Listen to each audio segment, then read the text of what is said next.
All right, what's going on, guys? Welcome back to Card Talk. I'm Ryan, joined as always by Tyler and Lou.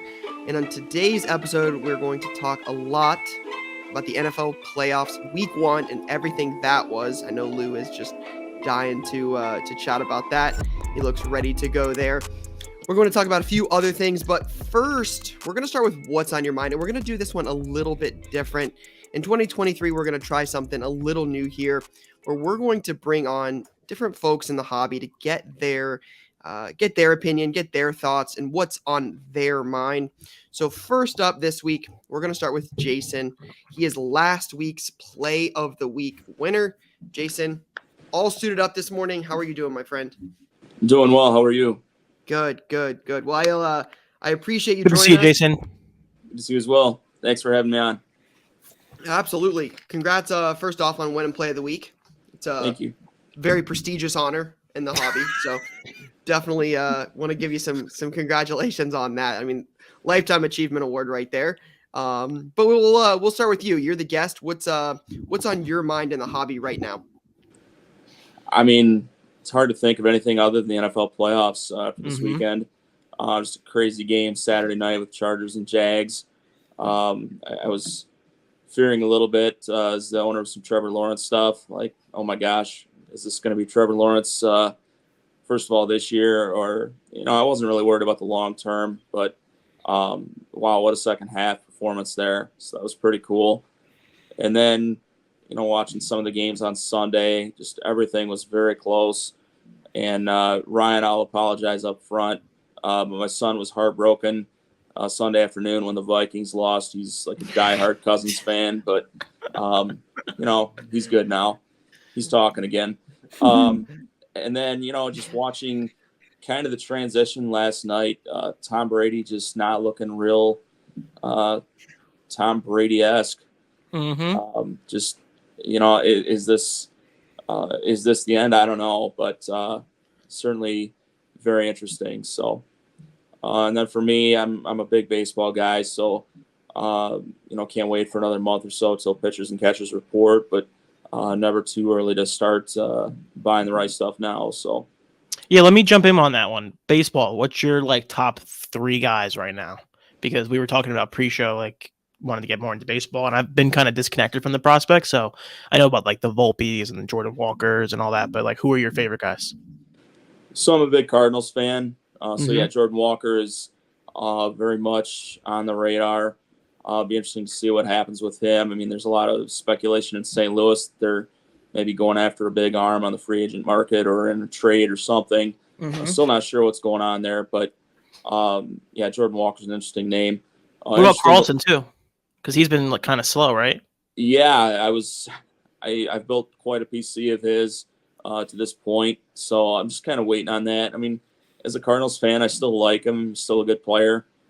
So the flippability, for lack of a better term, isn't as big a deal to me, but it is kind of nice to pick up his cards when they're a little bit down. I mean, in a market like this, market down, I think safer's a little bit better. A guy like Trout, being a Cardinals fan, Pujols, I think that, I think some of the hype is kind of worn off now, so I'll certainly keep an eye open for his stuff. I am a big believer in Juan Soto long term, and I think last year he was maybe just a little bit down for whatever reason. I think there was nobody around him in the lineup first half of the year, and then just the adjustment going to San Diego in the second half. I think he'll make the right adjustments, and I think he'll have a terrific season. So that's where my head's at in baseball, but I don't know. Curious to hear your thoughts. Yeah, I think I'm with you. It's you got to, the way that we are right now in the world, you have to play it safer. And Soto's a good middle ground between a younger guy who's still considered pretty top tier. And you're right, he did have a weird year even when he got to San Diego, it was weird. I think after the trade and then the Tatis suspension, they were trying to make the playoffs. So it was weird, but I think with another year and that he gets a full spring training with them, he gets a full year with the manager and the whole team and everything. So I think he'll be better as well. I actually like Soto a lot this year. Jason, what's your Bagwell jersey back there?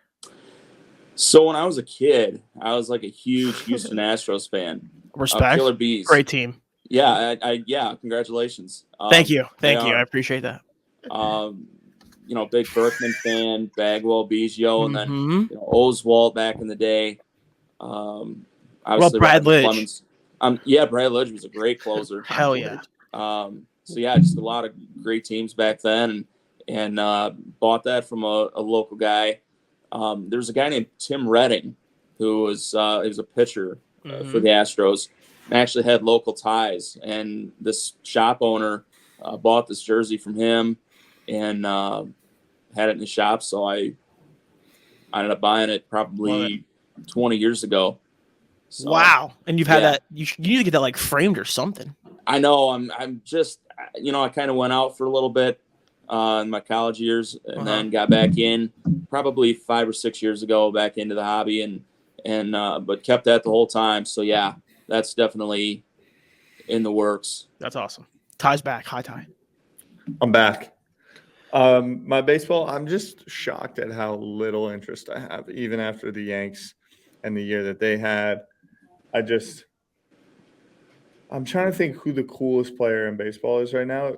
To me, it might be Soto, but my brain is just in such a different sporting place. I'm far more interested in the Australian Open tennis or the American Express golf tournament in Coachella Valley this weekend than I am in baseball. Although I will say, when you said pitchers and catchers reporting, you got a little fired up. I feel like pitchers and catchers reporting has this like vibe to it. It might be the best day of the baseball season. It's a big baseball guy day. Yeah, it's a baseball guy day. It's a sports guy day. It's it's something to look forward to on the calendar. I think I generally move through my life by what sports do I have to look forward to watch. And so like today is like a sad day. Like, what do you got on a Tuesday night? You got a little regular season, NBA.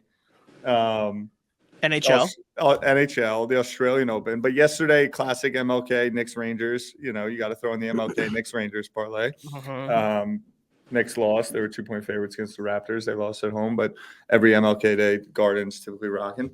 But yeah, I could go on about Australian Open, golf, a little Formula One maybe. But baseball, I might need to renounce my Yankee fandom. But Caroline on my team's the biggest Yankee fan in the world. So, is she really? Yeah, she's massive. In real trouble. She's Massive. In serious trouble. I didn't know that. What were you saying, Ryan? Ty, I was gonna say technically you kind of did, like when the postseason was coming around, and you're like, yeah, we had a great year, but I don't really care as much. Like you were kind of nonchalant when like the Yankees got to the postseason after like a hot start, because like in May vibes were definitely different. And then in October, they were different there as well. So like, yeah, I guess like outside of the first round, once you get out of the first round of the playoffs, I can get juiced because it means I'm like hanging with the fellas watching playoff baseball, but like not out of like really having any sort of care. I mean, the Astros have owned the Yankees, and it just doesn't affect me at all.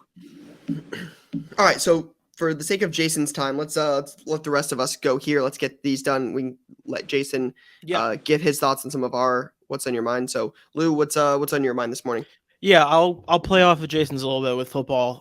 We obviously had a little bit of an issue last week with the quarterback rankings. People were very upset about those. Jason, I would love to get your position on where Justin Midbert ranks amongst all the top quarterbacks in the NFL. Ryan hates Midbert, but I really like it. So I just would like to say it was a great weekend of conversing with everyone online. I had a good time ranking quarterbacks with everyone. Me and my dad ended up ranking all 32 quarterbacks in the NFL last night as just for fun. So that was good for us. Just out of curiosity, where'd your dad have Ryan Tannehill? Brother, if we can go through my dad's rankings at a later date because he had Russell Wilson ahead of Trevor Lawrence, and that's all I'll say. And that's all I'll say. Wow. We might need him on next week for what's on your mind. Jason, where do you have Herbert? Thank you. I mean, I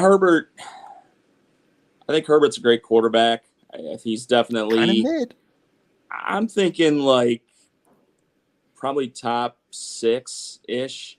Yeah, it's fair. I mean, Mahomes is my number one guy. I just think he's, I think he's just incredible. He's won a Super Bowl. He's been to another one. I think he's kind of the standard for this this next generation. Yep. It's hard to argue with Burrow, and I think Trevor Lawrence is starting to make a name for himself. The question is, are you starting a franchise? Are you talking about what they've accomplished to this point? Mhm. I think those are maybe two different discussions. But, I mean, Herbert is, I think, a great quarterback. I think he's dealt with a lot of injuries, both with Keenan Allen and Mike Williams. So, when you're trying to get Josh Palmer and DeAndre Carter and, the other. A lot of mouths to feed. Yeah, and just not a lot of familiarity with him. But I think if and when he can get everyone back and healthy, I think, I think that team is something good.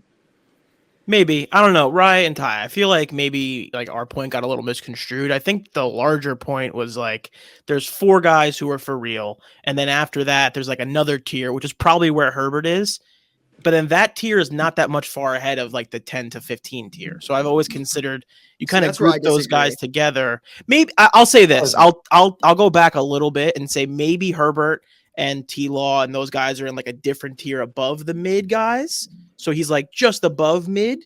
Yeah, he's not elite yet, but he's in the definitely middle. better than like the Dak, the Kyler, the like that group of guys. But closer than he is to the top, which makes him mid. This is how I feel about that, because the words Justin Herbert is mid came out of my mouth and set off a whole escapade. If you've never won a playoff game, you're not a top anything, in my opinion. Especially with a 27 point lead at halftime. You're a young quarterback in the league that has talent and potential. Yeah, it's not to say That's how I feel. That's how I feel. So, like, to me, until he wins a playoff game, he's a middle-of-the-road quarterback. Would I like to have him on the Jets? Of course I would. Do I think most franchises would like to have Justin Herbert as their quarterback? For sure. Far more than a lot of other quarterbacks that have won playoff games.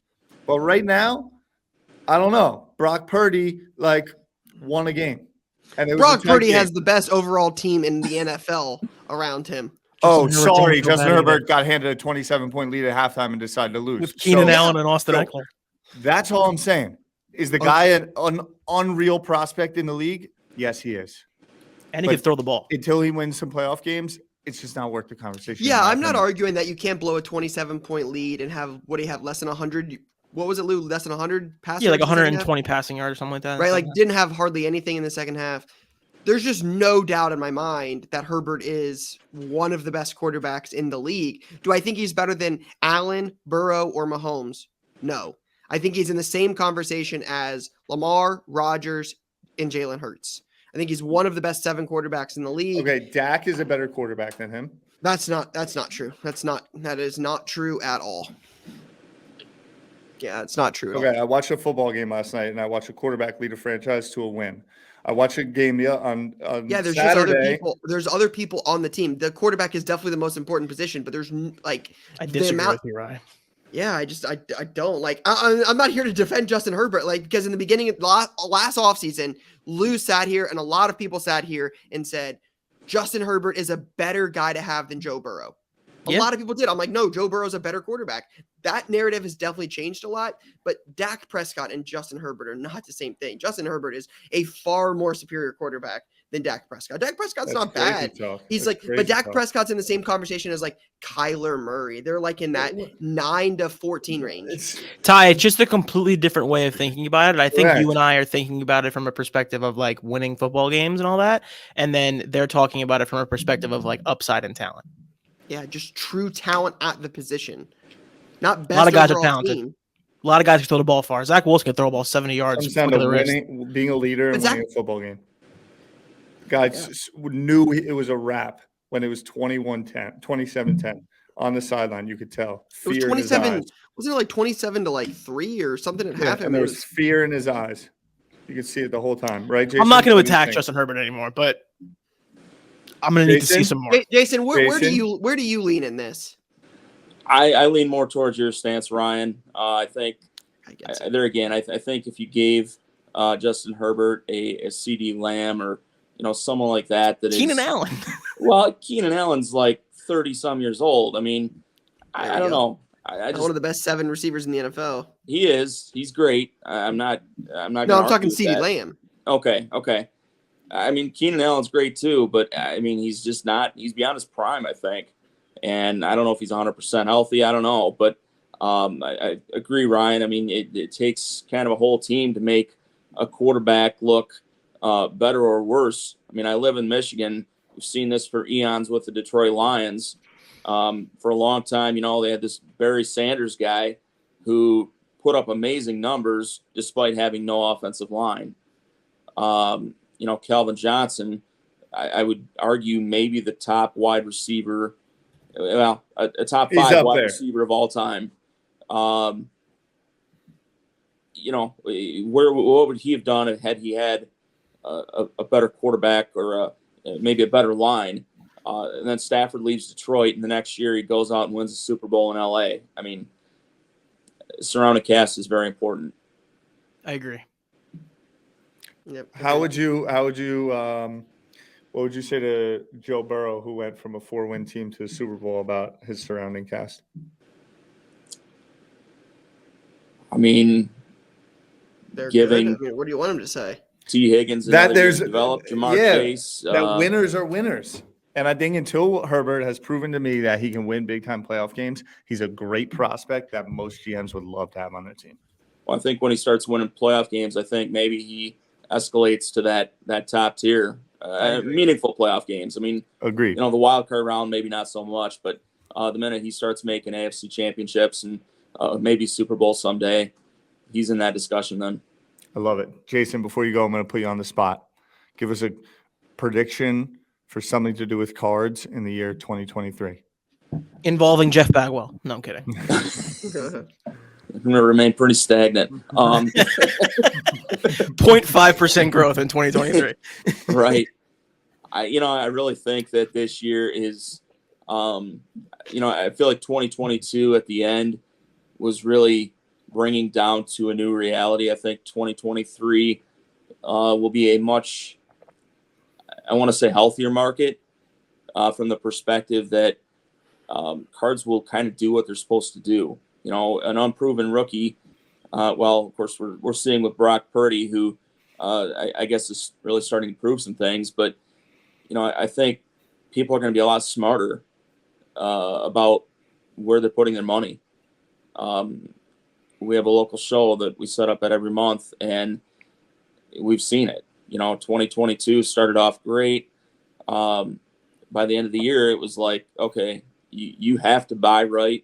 You have to have the right stuff for sale. And if you don't, and if you don't have a price right, you're going to be out. So I think, the days of people getting in and just, because it's easy money, I think those days are over. But I think there's still a lot of good money to be made if you're smart about it.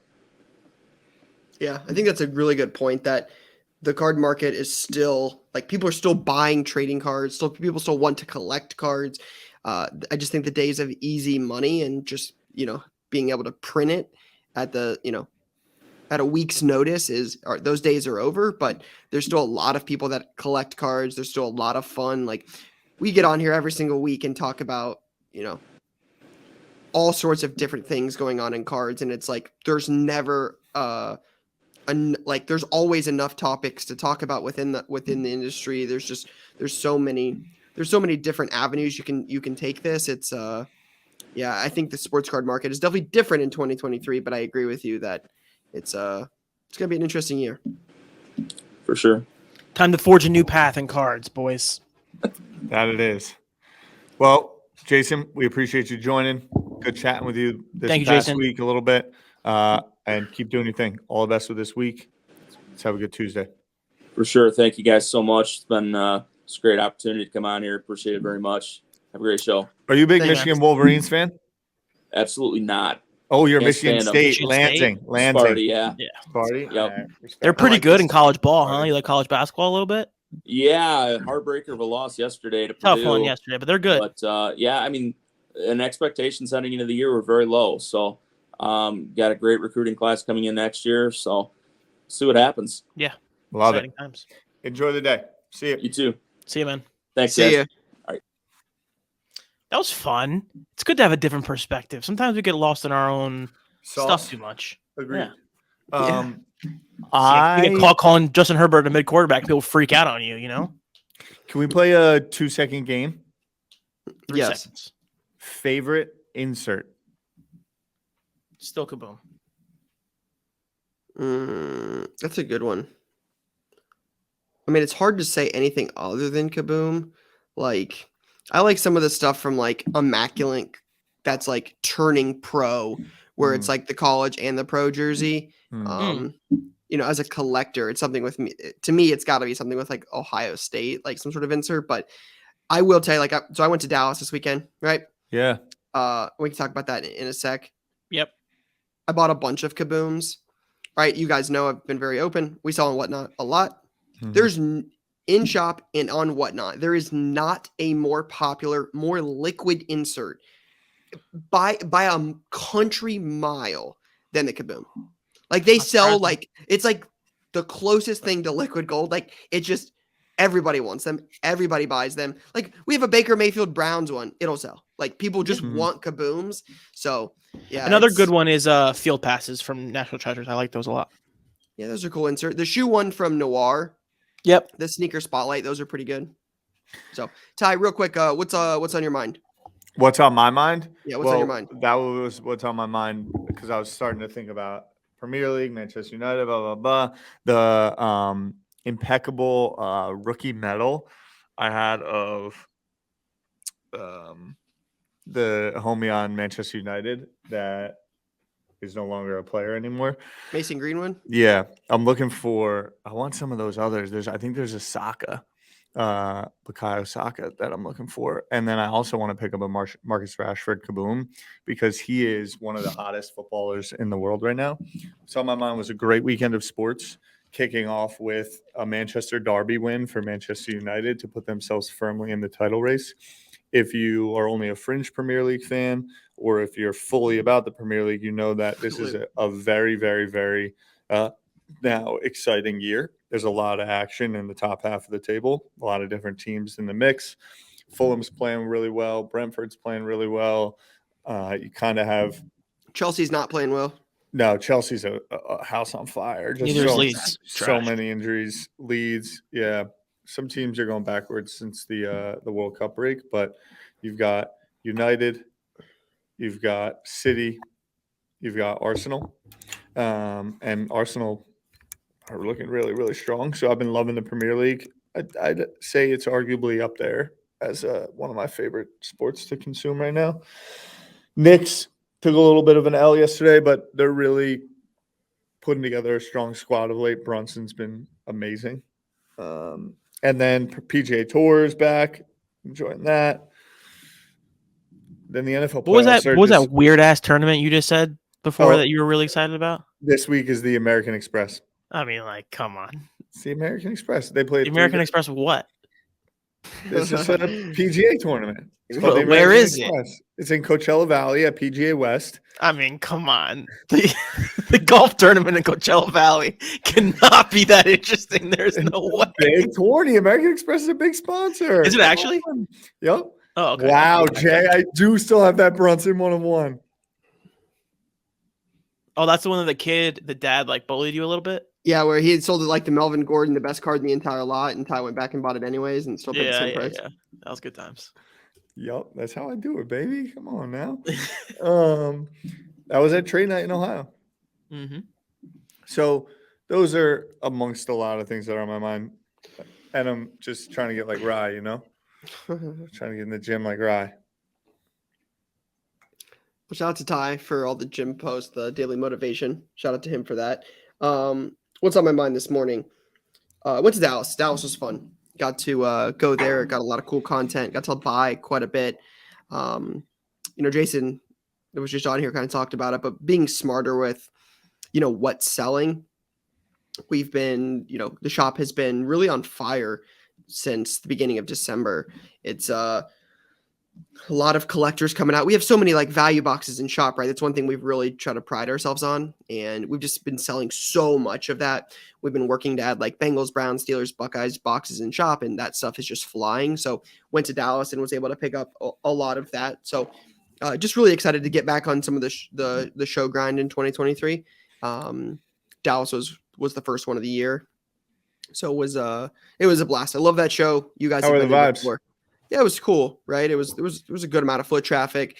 Didn't buy anything super high end. It was a lot of what sells, right? We were super focused on like, hey, this is what we're moving. This is what people are asking for. Let's buy this stuff. And we did just that. And I think it led to a good opportunity. But it kind of brings me to my next point that the National is 190 days away. Wow. You're 190 days away from Chicago, July 23rd, July 26th, something like that. 190 days away. Wow. Crazy, considering not that long ago, it's 364 days, and we're already down to 190, right? So, just excited for 2023. Like 170 days ago, we were 365 days away. Yeah, I mean, that's almost halfway. That's almost halfway, though. And Yeah. It seems like just yesterday we were in Atlantic City. It does. So, all right, let's I feel like we've got to talk about this. We talked about it a little bit with Jason. Any other thoughts from this weekend? We talked about Lou's boy Justin Midbert. So we talked about that. I wonder if anyone else calls him that. Someone has to call him that, right? No one else calls him Justin Midbert. No one else. All right, calls well, I'm him patenting that, so that's fine. Okay. So you can have that. But some other games, Lou, I know you wanted to talk about T-Law's performance. You got some big games coming up this weekend. The Bills, Bengals, after, they've had some great games before. Obviously, the DeMar Hamlin game ended early. We never got to see what happened there. They meet in Buffalo. That's going to be a big one. T-Law going on the road to take on the star of the NFL. The Niners look great. The Cowboys beat the brakes off of Tom Brady. Kirk Cousins, we'll get to that in a second. I'll let Lou go first. But they lost. Eagles taking on the Giants, 3 teams from the NFC East. Just a lot going on in the playoffs, a lot of card stuff happening. Just want to get your guys' kind of thoughts on where your head's at after week 1 in the NFL postseason. Yeah, tough loss for Kirko. Tough loss for the Vikes. I'll let you get that off because you've earned that. You rode that one hard, so you can have that one. But I do want to say about the Chargers Jags game. We talked about the actual game a little bit. I do think the pass that Herbert's getting for having a 27-0 lead or whatever, or like 20-point lead and not scoring any points the second half and losing the game is wild to me. But we were looking at the PSA 10 prices. Shout out Jay for pulling this before the show. Trevor Lawrence's PSA 10 prison prices have risen, like I want to say 3x, I think is what Jay said. Jay can confirm, since the beginning of the season, which I get it, obviously, right? Like he's played a lot better this year compared to last year. They made the playoffs. They won a playoff game, etc. 3x seems kind of wild when you're comparing them to guys like Burrow at 235, Hurts at 135, Lamar is at 200, and then the guys who above him, obviously, Allen is at 560, and Mahomes is at 4,025. But I just feel like Lawrence taking a 3x jump. What has he done to earn that 3x jump is kind of my question. And then also when you're walking into Kansas City next week, they're not winning that game. So. Yeah, I mean, part of Jay brings it up in the chat, Lou, but part of the issue with the T-Law Prism is definitely quality issues. Mm-hmm. A lot of them are super off-centered. So for perspective, T-Law has 129 10s, 710 9s, and 500 8s. So 12 Clear 10s, QC issue. 8s and 9s, and 129 10s. I mean, that's 10x the number of 8 9s compared to 10s. Definitely low pop helps that. I mean, it's kind of one of the things with Mahomes' Prism Rookie is there's a lot of like dimple, like surface imperfections on those. And it's also a silver looking card. Mahomes is also Mahomes. But yeah, I don't think it's hard. Like it's hard to talk about like T-Law's Prisms with 129 of those being PSA 10s and being surprised they're 300 and looking at Brock Purdy Mosaic base card selling for $65 and like it's not surprising. Like, yeah, I wouldn't buy them. Like, I'm not going after buying Brock Purdy Mosaic rookies at $65. But yeah, I mean, this isn't anything new. We saw this with Clyde Edwards-Helaire Donruss back in 2020. We had a whole segment on the show about this. This is FOMO. This is being in the moment. This is not missing out on the next big thing. I think T-Law and Brock Purdy are different, but yeah, it's just They're pretty it's different. cards. I'll say that. Yeah, it's cards. I mean, Brock Purdy looked pretty good. Like, we got to give him some He credit. did not look Yeah. good. I'm not gonna let this happen. In the first half, he was so jumpy. The passes were all over the field. He definitely played better in the second half. And I don't like being this guy who's like super critical of quarterbacks, but he was definitely jumpy in the first half. And you said the same thing about T-Law. Like, I know that's one thing. Like, you were texting like, "Hey, T-Law stinks. Like, he had 4 interceptions. We can't give him love." Like, I'm curious. Like, did anybody look good to you this weekend? Yes. I mean, Herbert is a talented quarterback, but he didn't win, so he stinks. Well, I said that before. T-Law led a 27-point comeback, but he threw 4 interceptions, so he stinks. No, he Brock played a Purdy great second half. Brock Purdy had over 300 yards and 3 touchdowns. Great but second he half. stinks. Like, who's good? Like, I'm just trying to understand, like, who's Who's good? good? Josh Allen's pretty good. Ty, Wow, did you hear that? that's a different tone from you. I'm Did you hear that, Ty? I'm just calling it what it is. Did you catch that? Yo, like Dak was pretty good last Yeah, night. Dak was pretty good. Like Dak did look good last night. Burrow looked pretty good, playing one of the best defenses in the NFL. I just Like, wanted to I make don't sure know. I heard you right when you said Josh Allen. Like, that's a big moment. I'll say this: I now know that the Jets can beat him, so I'm fine with saying that he's pretty good. He's not as good as people say he is, but he's pretty good.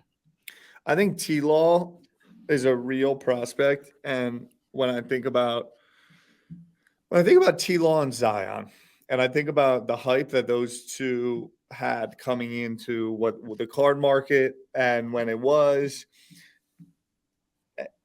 when I think about the market now based on their performance, both feel like guys that are right in where they should be. They're not super overhyped, and then their cards are carrying this price, waiting for something to happen.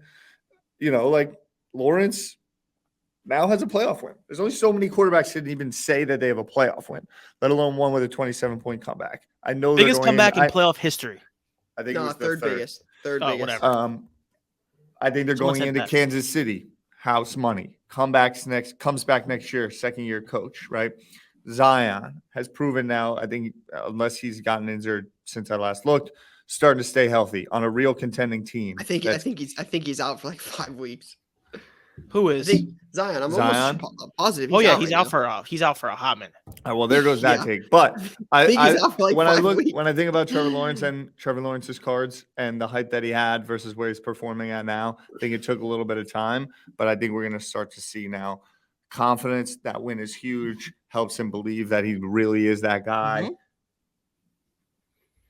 I feel It's a good about meaningful Trevor win. Lawrence. It's a big time meaningful win against a guy like Herbert, who people really value like super highly and consider him like he would be widely considered to be a top 5 quarterback in the NFL. It's a big win. Zion Hammy, Jan 3rd, 3 weeks. Yeah, I mean, I'll be back. obviously you guys know I've been very big on T-Law, right? So as a freshman. You have, for sure. As a freshman, he beat Alabama in the national championship, and just like he's looked good for a while, but he was the number 1 rated quarterback in high school. Like, he's been expected to be good for so long. It's good to see finally somebody with those expectations actually deliver. Again, he didn't look good in the first half. That first half looked atrocious. He looked awful, miserable. It was terrible. And then to lead a 27-point half, or a 27-point comeback. Yeah, that's great. Kirk Cousins, on the other hand, I got a lot of crap for Kirk Cousins. Kirk Cousins is not a bad quarterback, but he is not elite, and you know what you have in Kirk Cousins. That was my take in the beginning of the year. I stood by that take, and Kirk Cousins, like, he's just not going to win you a game. He's just average. He's a game manager. He's Jared Goff. He's Ryan Tannehill. He's just mid. He's actually mid. Justin Herbert is not mid. Like, I think that's the difference. Put Justin Herbert on that team with Justin Jefferson. How do you the best know receiver. that? How do you know that?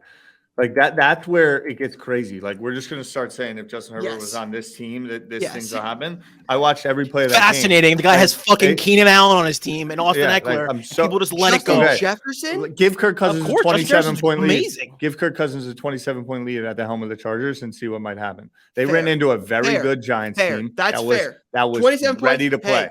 Hey, fair, Ty. That argument, I can get behind that. I just The guy don't was think like 30 of 40. Like, he played really good. The Giants were a real team, and they're going to give Philly a lot of trouble in this Giants game. are They're going good. to try their Agreed. hardest. The Giants. Mike Kafka, star. Agree. Shout out Mike Kafka. Car Talk Superstar. listener, Car Talk guest, Mike I don't Kafka, know if he's future head coach. stud. Yeah, For real. The way they ran Daniel Jones in that game, who, by the way, is creeping up the rankings. They're good. He had 17 carries. I know, buried my Saquon over rushing prop, but yeah. Yeah, just the guy, like, I got some comments that was like, yeah, Kirk Cousins was sacked. His line can't do anything. I was like, yeah, Joe Burrow went to the Super Bowl being led the league in sacks. Like, it just, Kirk Cousins, Kirk Cousins is good. He's okay. He's just not like special. He's not going to win you games. You just know what you have with Kirk Cousins. He's not leading you to the promised land. I just don't believe that. Like, I don't know. I think what you said about Kirk Cousins, you know what you have, he's good, is a great way to look at it. And I think I would take the exact same rationale that you just gave for Kirk Cousins and use it with the other guy, and people get upset. So I'll say that. With Herbert? Yeah. Interesting. Like, cool, he gets sacked a lot. He's guys have injuries. Like, that's the NFL. Yeah. But I will say this: Daniel Jones is going to get a bag. Daniel Jones, man, like that is. It's Dable. I was watching it. Did you think it's stable? You don't think? I mean, gotta give my love to some. Of course, we gotta give it's some both. Kafka. It's all the above. It's incredible coaching for the Giants, and it's Daniel Jones taking a step because he has a coaching staff that believes in it. Yeah, and that's what I was gonna say. Is like the Chargers fired their OC. That's a cop out. It doesn't happen a lot in cards. It doesn't happen a lot, but rarely do you see a guy have not a lot of success early on, and then have success later, and like that doesn't happen a lot. Like, I mean, look at some of these guys recently. Like Haskins really didn't get another chance, before he passed. Yeah. Like you let go of him pretty quickly. You get Josh Rosen, Sam Darnold, Josh Rosen. Like when Zach Wilson is going to be. When soon. you don't like, win games, it's a pretty short leash, and it doesn't typically work out. Say about that. What? Gino's another example. Gino, that's a great example. Fair, very fair point. It doesn't happen often, and it's like, I mean, I watched that game. Like, they look good. Like, and he's throwing to bums. Yo, Isaiah Hodgins is out here just like Isaiah Hodgins and Slayton, Richie James, Darius Slayton. It's a wild crew. Listen, Daniel Bellinger. When you got Saquon in the backfield, changes everything. Saquon is good. And it's crazy they don't even use him. Like, he's one of those guys, probably like Tyreek Hill. Like, half the time it's just to keep the defense paying attention to him. That's why Jones, I thought it was a great game plan. Let Jones. That's what they've been doing all year. It's worked all year long. Run because it's like a real option there. Yeah, that's a funny thing. The idea of like the Saquons, Debos, Tyreeks, those guys are such weapons. They almost don't get used enough. I said before, I remember during the season, I said, like, it doesn't make sense why Debo doesn't get like 30 to 40 touches a game almost. Yeah. Because they're just using them to shift defenses. Yeah, because they send Saquon this way and everyone else goes that way, and that's the end. Yeah, and that's my take on Kirk Cousins. It's fair. I gave a lot of crap for it. I don't think Kirk Cousins is bad. He's just, to me, I would take Kirk Cousins over a lot of guys in the NFL. Fair point. I'm just not expecting Kirk Cousins to be the reason I win the Super Bowl. He's not like, it's just, you're hoping he doesn't lose you a game. He did that this weekend. That's fair, right? I give a lot of crap because it's funny to keep talking about Kirk Cousins, right? And obviously don't want to see him win because of the takes I had. But yeah, he's not like, there's only been a couple games this year where he like lost in that game. For the most part, they're pretty good, but yeah, they definitely need some pieces. We talked about it a little bit before. Mm-hmm. We saw it this weekend. Or we saw it last weekend. The NFL playoffs are they're different. Electric. They're a blast. I think the overs hit on all but the last game, and they would have hit if he would have made one of the 4 missed extra points. Were you guys watching that in real time last night? I wanted to talk about this. Yeah, it was crazy. Yes. It's one of those moments in sports that everyone on Twitter was like, collectively, was just like, what is happening? Well, what do we think happens now? Do they go and get a new kicker? No, they'll let him kick because he ended up making one at the end. But the part I wanted to talk about was he starts off 0 for 3, and then they get to the 4th one, and they didn't even show him kicking it. It's like, how do you not, like, the number one storyline in that game at that moment was that this guy just cannot make an extra point. Yeah, Mar's a Pro Bowl kicker. He drops bombs in games all the time. He just couldn't make an extra point. It was wild. All right, real quick, because I want to focus this conversation on cards, right? It's been a Yep. big deal for us about the NFL, especially with where we're at. I think we should probably get some like implications on the current card market with the playoffs this weekend, because I think there's some interesting takes here, right? Like Lou said that T-Law prisms are up. Jay said they're up like 137% over the last month or 6 weeks. T-Law prism tends to do $300. Brock Purdy Mosaic base do $65. There are real implications obviously at play here. We talk about this a lot. Not everybody's going to win the Super Bowl. Trevor Lawrence or Patrick Mahomes is going home this weekend. Josh Allen or Joe Burrow, one of those two will not play for a conference title. It's a great way to put it. Right? Somebody is going to lose, and their cards are selling for a lot now, and they're not going to be in 2 weeks or in 7 days. I think there's implications here. Any of that been going through your guys' mind, like how you would look at that going into this weekend, knowing what's coming? Yeah, I think to me the one that's interesting is actually not the big names. It's the Eagles Giants matchup, honestly, because I think that you have more volatility coming out of both of those. Was kind of my point, right? You mentioned some of those other heavyweight matchups, like only one winner can advance. Mahomes, how much higher can his ceiling push?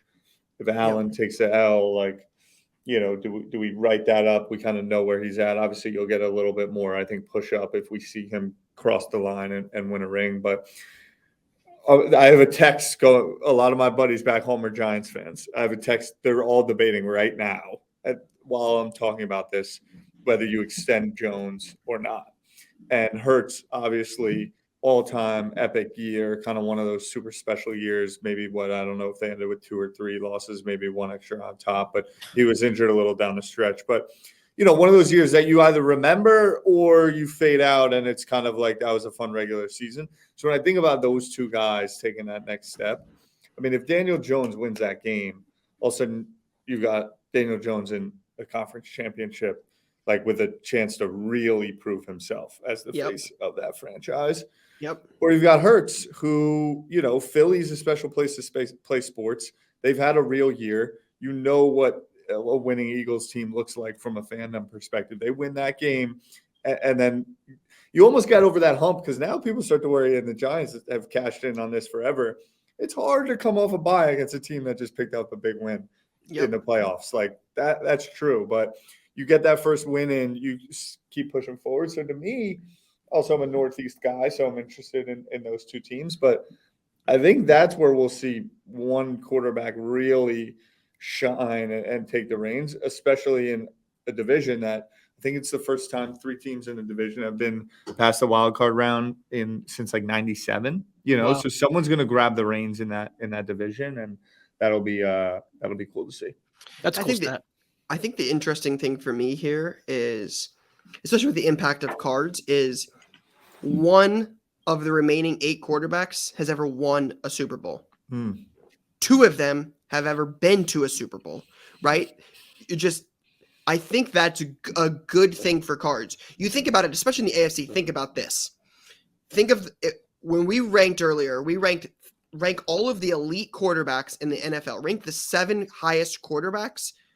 All 4 of them, all 4 in the AFC are on that list.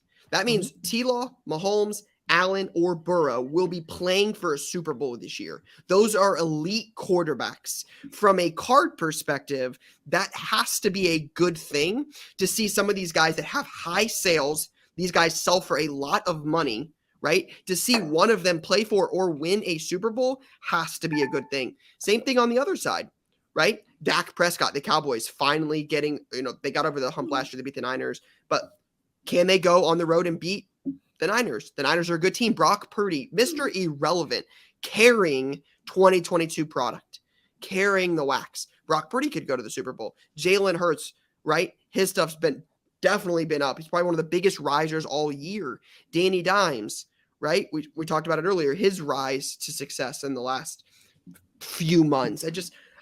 I'm excited to finally see hopefully some fresh faces in the Super Bowl, and hopefully see somebody. As much as I love Mahomes, it would be cool to see him win. I think it would be cooler to see anybody else win that's never won it, and to see the impact that has on their cards and what that does. Yeah, I think both options are good. If it's Mahomes, it's like it's more solidification. Is that a word? It's puts things together more for him. And I think either way, one of my favorite parts about it is I like watching how things shake out after the fact, right? So like I'm interested to see what happens with Herbert over the next 2 weeks, cards wise. I'm interested to see what happens if Dak can get to the NFC Championship game, because people are going to go nuts for Dak. If they beat SF, people are going to go bananas. Mhm. So, like, could you imagine if it's Giants Cowboys? It's going to be a crazy game. Like Danny Dimes or Dax crazy go to the Super hype. Bowl. Like, that would be crazy. Yeah. It could also be Brock Purdy versus Jalen Hurts. Niners, Eagles, the two heavyweights. Like, I couldn't be more excited. Yeah, to me, the best part about this is I like getting answers on all these guys that everyone loves so much. You know, like Jalen Hurts is either going to come out and play really well against the Giants defense. I think that game's going to be low scoring, so I think that's going to be more carried by defense that game. But in a world where the Eagles come out and just make a statement, that's going to be huge for Jalen.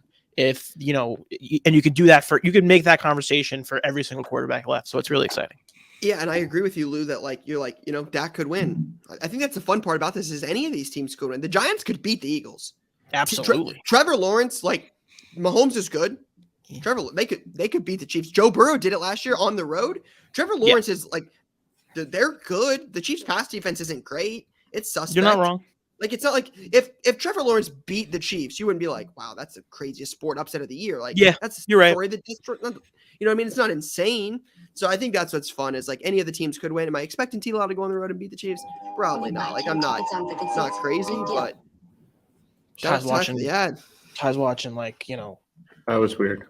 Reading stories. Well, I'm looking up Novak Djokovic cards because I want to give a quick update, a little transition over here to the Australian Open. All right, Ty, give us a little tennis, Australian update. Wait, can we before you get into the Australian Open? I want to say I did, and we're gonna do play of the week after, Jay. Sorry. I started watching Point Break on Netflix, made by the same people who made The Drive to Survive. Mm-hmm. I am not a tennis fan in the least, I would say, or like the smallest. Like, I know a little bit, but I don't pay that much attention. It's been really fun to watch. It actually starts at the Australian Open, so it's pretty funny watching those fans go bananas. It's like the waste management of tennis, I think, is kind of my takeaway. Aussies are lit no matter what. They just go off, if dude. you Aussie, I mean, if you're friends with all these Aussies, you know that they get lit. But the tourney's happening down under. Couple notables. Kyrgios, never kind of fan favorite. He got injured in his first match, so he's out, which is unfortunate because he had that big U.S. Open, and people were pumped. Novak is back because he didn't play last year in the Aussie Open or the U.S. Open in New York City, I believe, because of vaccination stuff. But back and playing and is the favorite. He's minus 110 to win the tourney. Next is Medvedev, then Nadal, and then my Danish compadre, Holger Rune. Those are the top four. Card talk fave, Carlitos Alcaraz is not playing due to injury. So that's what's happening on the men's side. And then on the women's side, which a lot argue is actually better tennis, degenerate gamblers may say that women's tennis is one of the best sports to bet on. Why is that? Because it's just like more parity? Yes, it's more parity, and there's a lot more. I think. What were you looking at before? Props.cash. Yeah. There's you can really find. Some good edges. Just like the hardest sport to gamble on is football, bar none, and a main driver of that is that the ball is a non-natural oblong shape. And so when a ball hits the ground, depending on how it hits the ground, fumble luck and turnovers are a huge variability and typically points low. Whereas baseball and tennis are very, very, very predictable. And so you can use the math in your favor. Like baseball down to a science. They're trying to fight back on it because of all the switching and all that. But like they are. We'll talk about that. Pitching, like all of that is a real thing that comes into to gambling. So like the best gamblers in the world, like sports gamblers, and I don't know if best is the right word, but professionals are playing far more baseball and sports like tennis than they are football. Yep. That's crazy. I didn't know that. Yeah. Iga Swiatek is the favorite to win on the women's side. She is nasty, Polish woman, plus 220. Then you got Sabalenka, and then Jessica Pegula, who's the third favorite, who is the daughter of the owner of the Buffalo Bills and the Sabres. Really? Yep. She's like high level like that. Yep. That's cool. Yep. They should do a tournament in Buffalo, like in the Terry winter. Pegula, I believe I'm pronouncing that. Yeah, right. he's the owner. Yeah, that's the owner of the Bills. Yeah, they should play on like snow. You know, they play on clay, play on snow. Terry Pegula also was the big donor that brought Penn State men's hockey from club to D1 and built the arena for them. So there's my little wrap up on the Australian Open. Side That was note, good, Ty. I know we got to get into play of the week. I am excited, Ty. I know you're. We talked about it forever ago, but the documentary coming out following the golfers, the same guys that did F1, the F1 documentary, are also releasing that soon. And season 5 of Drive to Survive starts soon, and we're 7 weeks away from the start of F1 season. So you're seeing that Netflix now. Drive to Survive coming to fruition. You just mentioned Point Break. The tennis one went live. The golf one's going to go live. So that'll be cool to see kind of all those happening at the same time. I need a darts one soon. Someone's got to do that one. Yeah, need darts. That's next. Bad. all right, let's get into play of the week. Jay says we only got 4 this week. We had a few last week, but we've got 4 to start it off here. One quick note before we get into play of the week. I'm proud of us for that last hour of conversation we had. That was a lot of heavy card talk. Shout out to all the people who were upset that we weren't talking about cards enough. You just got it. Now next week we'll go back to Ohio State, Penn State. And we didn't talk about it much earlier. It's on me for not bringing it up. But just an FYI, if anybody wants to be on the what's on your mind, right? Make sure to check us out on Twitter, on Facebook, on IG. There's so many different ways to get involved. That's typically where we pull people to get involved in that kind of stuff. There's a Facebook group. It's Card Talk Pod on IG at Card Talk Pod. There's a million different places to interact with us, but Play of the Week is a great one to get involved when we solicit questions. Those are typically ways. So if you want to be on What's on Your Mind one week, make sure to interact, hit up Jay, and we'll do our best to get as many people on as we can. But yeah, we're gonna try to get people who have like weird stories. Like we're talking to some guy who found a crazy card and he bought a box of cards for $50. I don't want to give it away, but bought a box of cards for like $50, and now he found one card that's worth a ton. So we're gonna go through that story soon. All that cool stuff. So anything crazy like that, hit us up. All right, extra Guacam purchased this messy Obsidian through auction in March for $155. Card looked good for centering, and from the scans, I didn't see any surface issues I was worried about.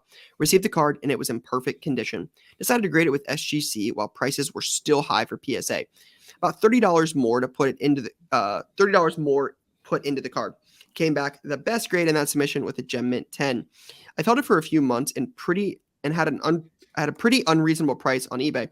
Knowing the World Cup was coming up, I thought someone would buy it now. I thought if someone buy it now, I've made a good profit, but I also don't want to let it go for too little.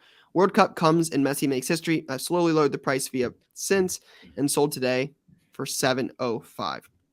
Profit about $190 invested for a gross profit of $515 or 271% ROI. Boom.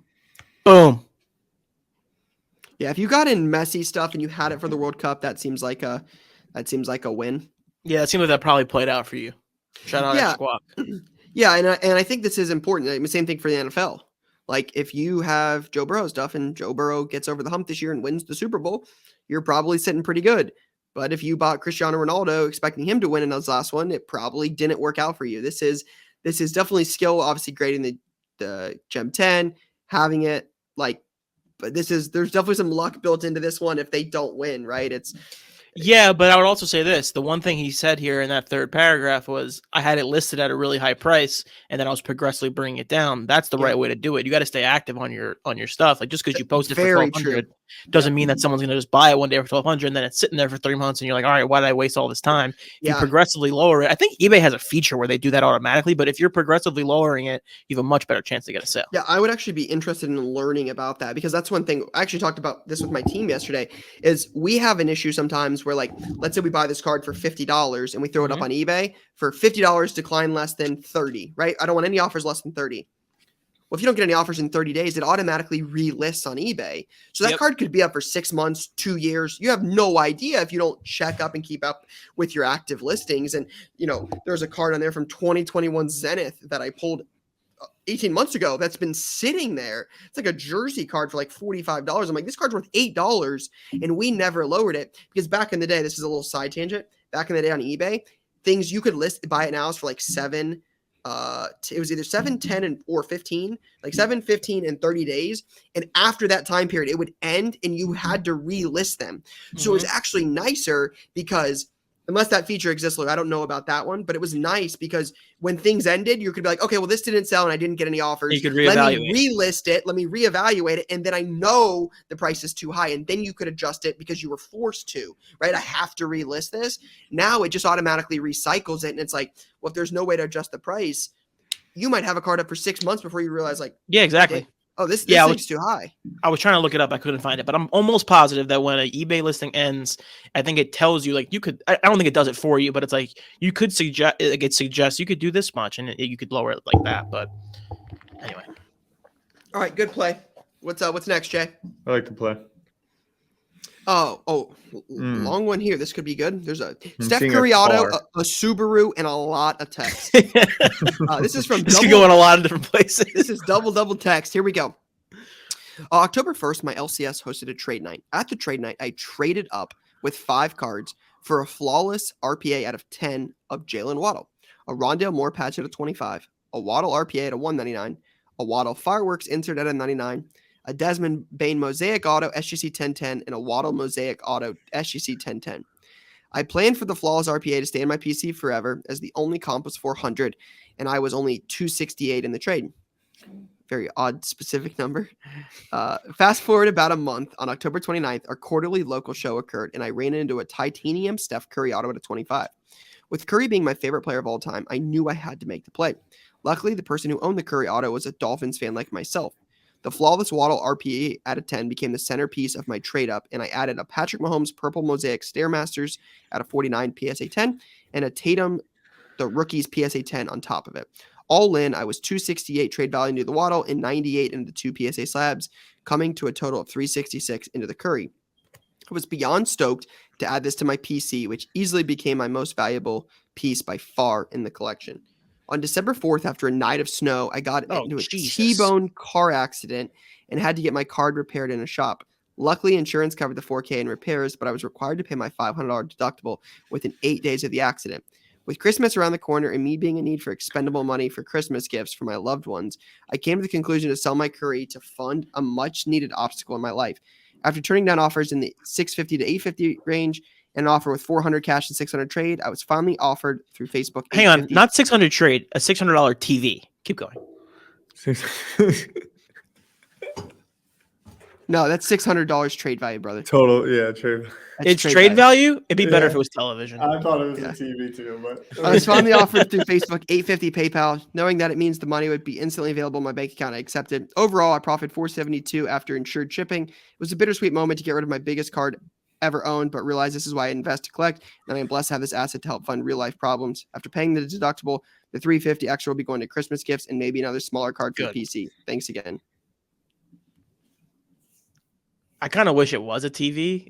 I'm going to be honest, because that's a kind of a good offer, $400 and a $600 TV that really gets the job done. But I completely understand. We talk about this all the time, right? It's like, it's the classic thing where you have all these cards, you have all these values on things, but then a real life situation happens, and that's why you need to spend it. I can understand where you're coming from with this, where you're upset to lose the card, but necessary. I'm actually surprised a Curry on card auto from third or fourth year, fifth year, whatever, out of 25 does $850. I mean, go back during more, right? Yeah, going back during the pandemic, you look at that card, it's probably $2,000. Yeah. So kind of wild, but yeah, it's definitely nice. I mean, that's definitely a cool part about it, right? Is to be able to do something with that in a moment's notice, right? Life is unexpected, so to be able to have something like that you can turn into liquidity is definitely cool. Mm-hmm. All right, Jay, what's next? All right, got the Ty. You got the profile pic with the what's up? Bored Apes. Yeah. Builder JS of card. collections, NFTs, sports card, and memorabilia. JS Card Hunter. All right. JS Card Hunter here. So Jeff says, "Hey guys, longtime listener, first time submitting a play of the week. Recently, Nice. I started ripping older wax, mainly because it's more affordable, and I grew up watching the sports in the '90s, so there's some nostalgia. Recently, I ripped a hobby pack of '98 Skybox Dominion. I didn't hit anything, but I checked the back of the pack, looking at the odds of hitting some rare inserts. The odds of the goal to goal warp tech is 1 in 900 packs. So I looked up those and noticed that we're selling for a pretty good price. I noticed a Peyton Manning Ryan Leaf goal to goal that was incorrectly listed with one bid. The card was actually one of those rare warp tech inserts, and I bid on it and won it for $21.80 with free shipping. I just sold the same card 4 months later for $250. After fees, I'll probably net around $210 to $215 for a $21 investment and some fun research. That's pretty good. That's Yeah. sweet. That's pretty cool. That's like one of those fun things, like on a Friday night. I don't know if you, Ryan, you've probably done this before, and Tyler, you probably too, actually. Like you get like lost and you're like looking up cards and you see a cool one that you like, so then you go diving into the research of the set, and then you find a cool one. This is exactly what that is. It's a great way to spend the night. Oh yeah. Yeah, it's like, some people get lost on YouTube. Some people get lost, Yep. Looking for cards Down a online, rabbit and hole. You get down a rabbit hole and you're 3 hours in and you're like, oh, wow. I just spent $140 on 7 cards. What just happened? Yeah. Very cool. Love the play. Good play. What's next, Jay? All right. Oh. This is Homer's Sports Cards. Shout out. Says, hey guys, I'm a long life card collector that has loved the pod since day one, and this is my first play of the week submission. Nice. It won't be your biggest winner, but one that demonstrates there's always money to be made for the hobby for those that work.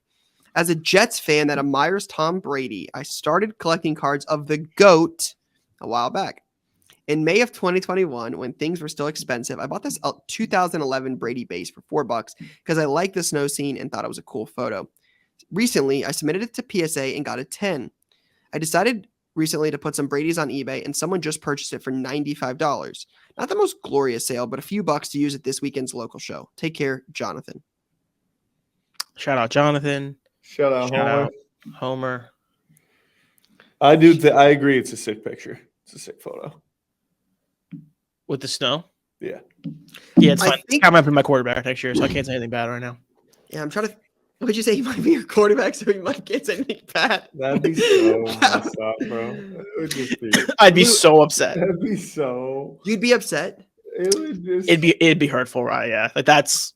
I don't know how to equate it to you, but Yeah. like it'd be. Yeah, if you told me Jim Harbaugh was going to coach Ohio State, I would like revoke my fandom. Yeah, that's a good way to. Actually, that's a perfect way to do it. I would the revoke best my and fandom. worst of There's nothing sports. I want less. Yeah. Like you can't go from one rival to the But other. here's the part. That's tough, right? It might work. So then I'll be in a real tough spot. Jets go to the playoffs and you're rooting for Brady in a Oh. Brady Jets gear. No, I think he's finished. I don't really want him. that would be awesome. He looked pretty finished last night. Pretty checked out too. Yeah, that's what I was gonna say. He just looks so uninterested. Yes, Jets. Jason Taylor is a good example for all the Jets fans. The Jets fans really hated Jason Taylor until he came to the Jets in that playoff run. I was never that way, but Jason Taylor is a good comp as well. Yeah, love the play. Love the Brady snow. Yeah, this is a great play. This is a cheap grading play. This is good stuff. Yep. Yeah, love it. Jay, is that it? I think that's it. It was only 4. That's it. I want to get to a show. Shows are the move. So this is 4 strong ones. I'll say that. Mm-hmm. Can I go first? Yeah, one of you guys can go. Mm-hmm.